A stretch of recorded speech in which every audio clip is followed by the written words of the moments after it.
The Todd Shapiro Show. Canada Laughs, SiriusXM 168. So it's associated with suppressing minorities and all the. I mean, not to get down that rabbit hole, but no, it's important. It's a history lesson. I didn't realize that. Nick Beaton, by the way, comedian, joins us. Had you ever heard of that? I had never. No, I didn't know. I thought that was actually just the term. I thought that was just the word, marijuana. Well, no, it's become normal. I mean, if you look at Google searches, so all roads lead back to Google, right? They own 95% of market search share in the world.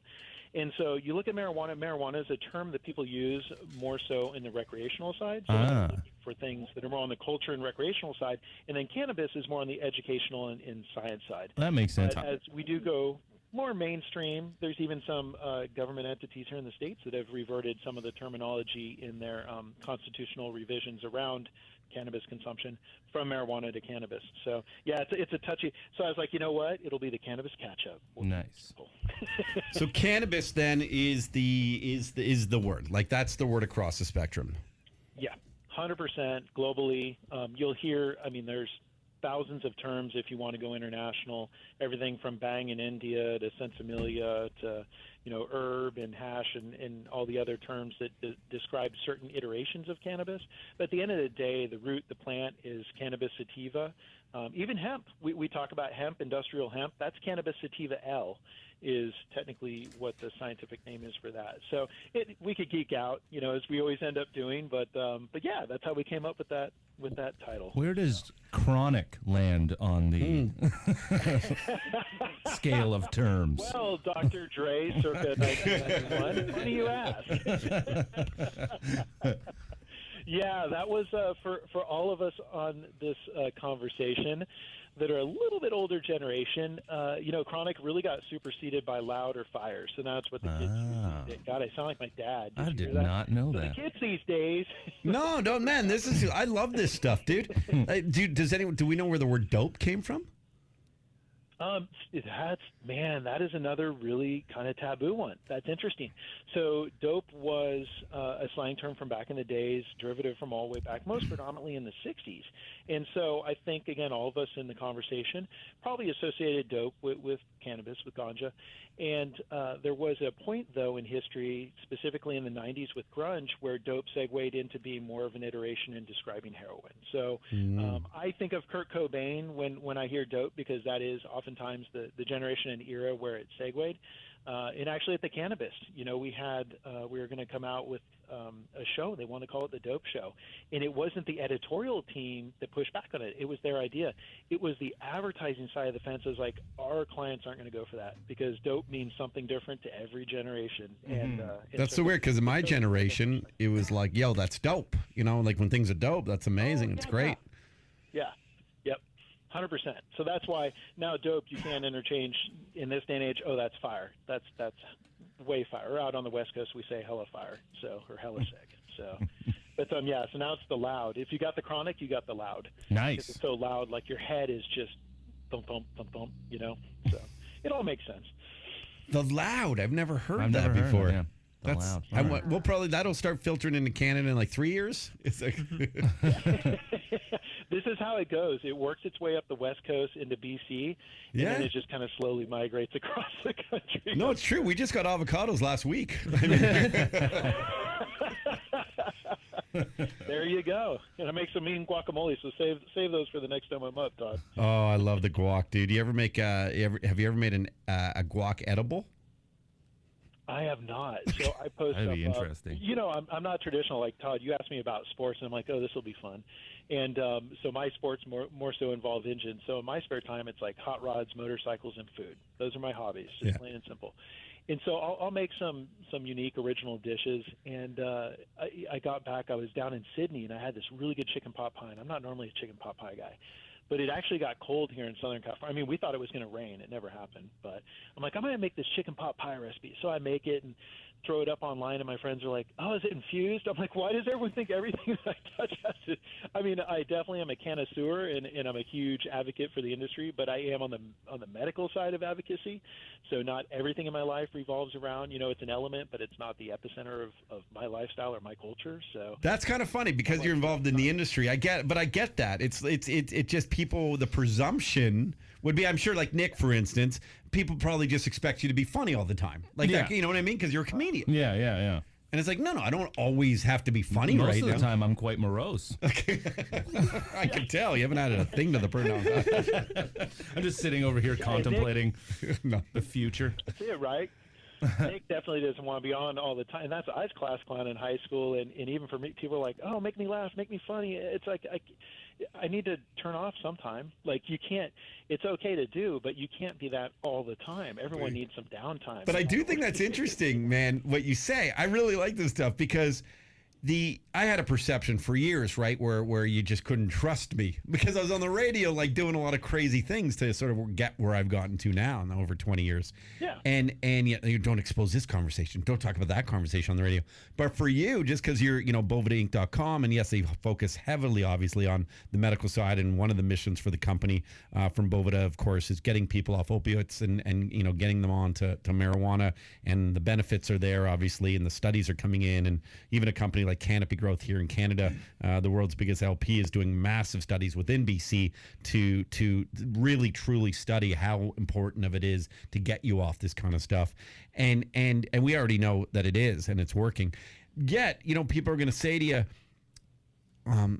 that meal we ate, you're not putting in marijuana, are they? Well, that's what I was going to say. You have to expect when somebody in your profession posts a recipe called chicken pot pie. Yeah, the pot. People might automatically be like, all right, so there's pot. That's what the pot is, right? That's what we're going with there? There are so many times in conversation in this industry where, like, pardon the pun, because everything does in so many ways can reference back to the category. Yeah. It's fun. I mean, we make light. It's a serious, but you do. I mean, you guys, you talk about all day with comedy. I mean, you have to make light. It's what brings a level of comfort. It's just like nothing against rap, but it's just like electronica. That's a universal music, and you notice a universal music, it doesn't have words. Everyone can relate to it. But I think comedy and I think food, they are these commonalities across all ethnicities and nationalities. So it is easier to kind of take a lighter approach, and the Cheech and Chong jokes and the Pineapple Express and hearing about your first friend that got high and thought he was going to die and all these crazy things. It's just, you have to take a little light, because 20 years ago it was taboo. 10 years ago even it was a little bit. So we're in a new age, though. Hey, Lance, speaking of all this food and stuff, can Boveda pack, silly question, but can it be used for like other spices and things, like in spice drawers and stuff? Is that it? Yeah, 100%. I mean, we can go all the way down as far as what RHs we provide, from the low teens all the way up into the mid-90s as far as relative humidity. So to give you an idea, like fruits and vegetables are very high on relative humidity. You're talking about 90% plus. Lettuce, cucumber, even oranges.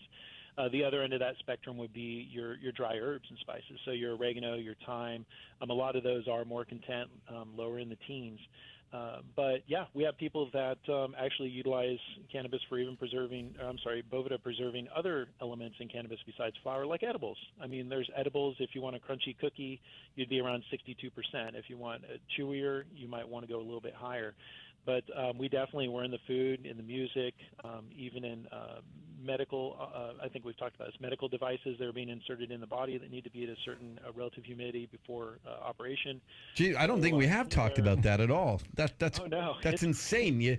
Tell me. So you got to keep what do you got to keep at a certain temperature, and then your humidity control pack's going to help save lives? Well, no. So to explain, you're supposed to say yeah when anyone sets it up like that. No, not at all. You completely missed the point, Todd.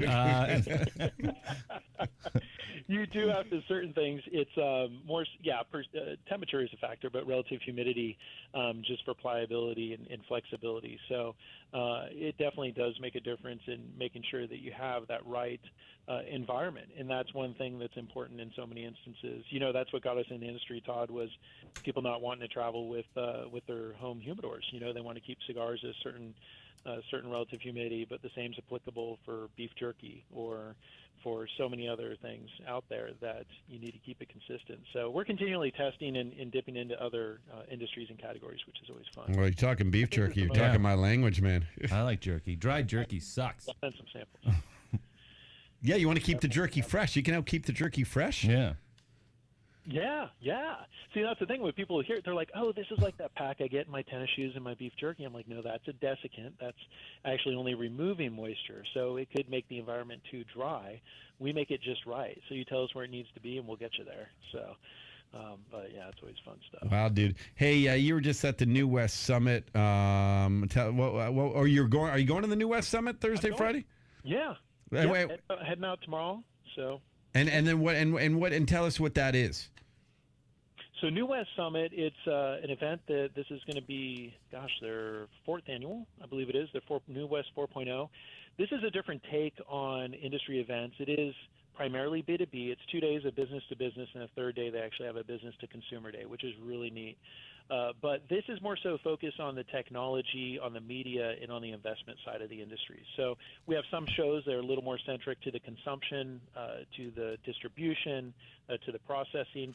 So this show takes a different angle, and it's based up by where I grew up in the Bay Area. It's actually in Oakland. Started out in San Francisco, now it's across the Bay in Oakland.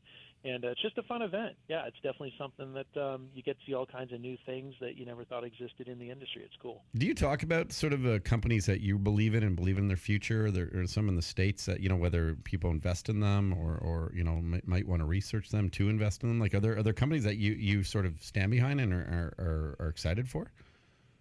Yeah, there's definitely companies. I don't personally invest. I keep myself keep myself as a neutral party of Switzerland, if you will. But there's definitely some companies that are in it for the right reason, on the right track, that I'm definitely a fan of, small and large. I mean, one of my favorite edible companies is Sweetgrass Kitchen out of Colorado, a privately held company, and they've just been doing fantastic things. They were doing microdosing before microdosing was cool. I talk about this. I was just speaking on a panel of the Euro-American Cannabis Business Convention in Hollywood at the Roosevelt, which I think you know where that is. I love the Roosevelt, dude. Party with Jackass at the Roosevelt. That's me dropping some names. Oh, my gosh. Great venue, right? Yeah. And so we're having this, and it's kind of an international meeting. And I said, it's interesting. Some folks in California were like, oh, now they came out to microdosing a few years ago. I'm like, you guys, they were doing that in Colorado 5 years ago. I mean, I love California. It's where I grew up, my home state. But there's people that were ahead of the curve, and Sweetgrass is one of them. They came out with these 2.5, and they knew who their target audience was. They knew it was the soccer mom that had to sustain a 5-hour game on Saturday for her kids, and they didn't want to sit around drinking wine on the field. Well, they did. I mean, but I get it. They felt that would not look acceptable. So. Yeah, box wine is becoming a little taboo in its own right. So, but they're doing some good stuff. Definitely, there's all kinds out there though. I'm a big fan of Pure Ratio. There's another guy down in Southern California. He has these transdermal patches, and I might have shared that with you, Todd, but I didn't think I was old enough for this, but I had been diagnosed with diverticulitis, and so I had it's essentially infection in your intestines. And I had this pain, and they had me on antibiotics.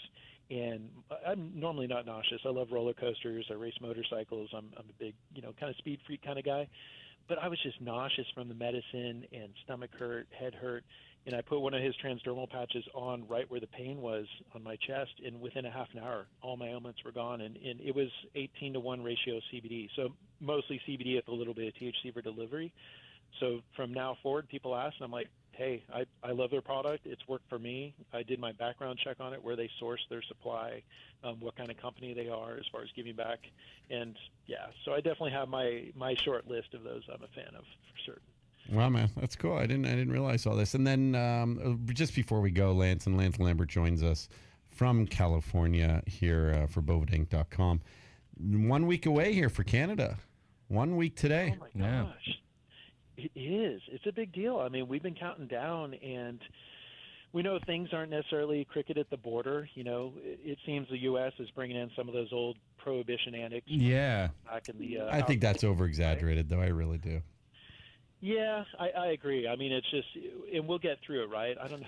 They're not going to ask every Canadian, do you invest or do you do that? They're not going to do it. They're not going to limit tourism that It's way. all the stuff. It's the stuff they can do. They always bring out as if it's the scary thing that they all do. Like they can check your phones and stuff, but the stuff they're adding to it is, now they can check your credit card statements to see if you purchased cannabis or whatever. invested in Canada. They're not going to They don't have fucking the do time, that. They and don't have the time. They don't have the time. They'll do it if they catch you with a bag of weed going over, and then they'll find out more, and then they'll choose if they want to ban you. But they're not going to do it. My dad calls me every day. You got to be careful. You invest in all these pot companies. You got to be real careful. I'm like, I don't have to be careful.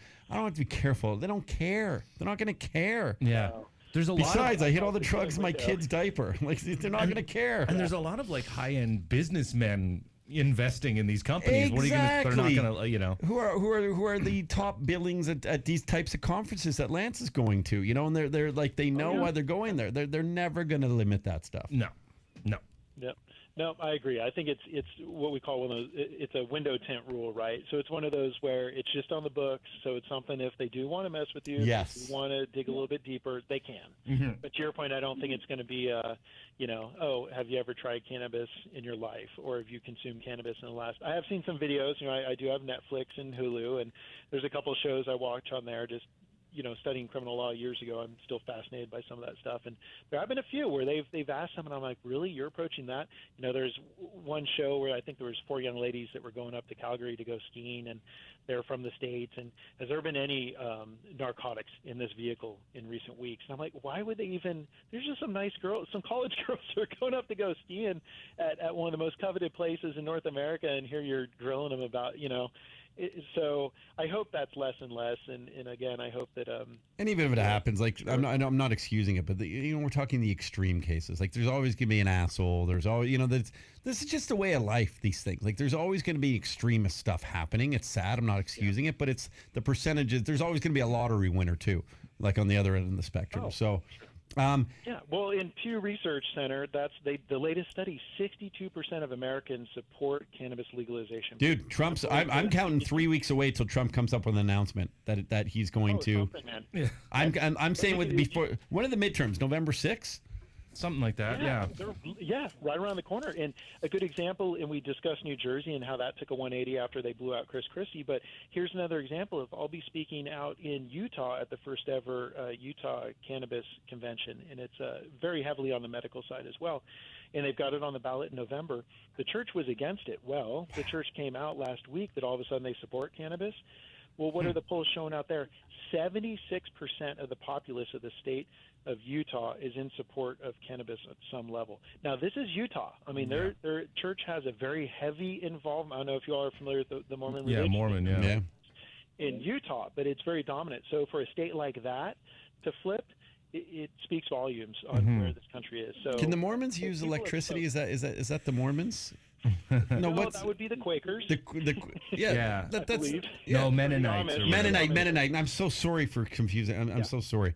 I'm not up with my Mennonite. The Mennonites aren't hearing it. Yeah, exactly. I was bugging you guys on Indigenous Peoples Day. I felt bad for that. I need to keep better track of, to my neighbors to the north, or Thanksgiving, I think, as you guys also. Yeah, which we had a day off for. Nice turkey. Congratulations. Well, listen, dude, these are. You know what I'd love for your help with when we speak next Monday, if you wouldn't mind. And a little bit, not necessarily political, but can you help explain the midterms to us? I don't actually fully understand it. Yeah. Yeah, like that as part of the cannabis talk and everything, what's going on. But I don't know. I don't fully understand the impact that this midterms have for the next election. For the main election.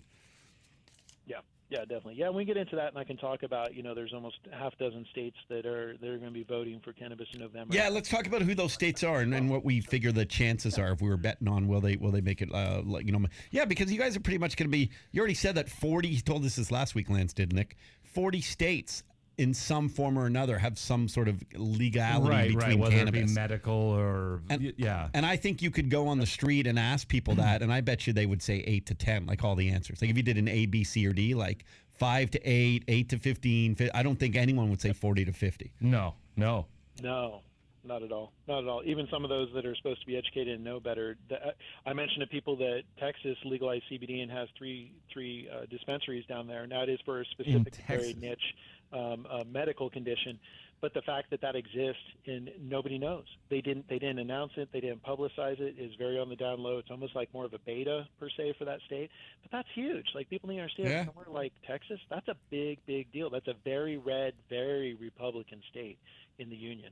So it's something that does. My gun barrel ain't working. Can we rub CBD on it? Well, that's the thing with weed, man. It doesn't see blue or red. Everybody gets high. It sees green.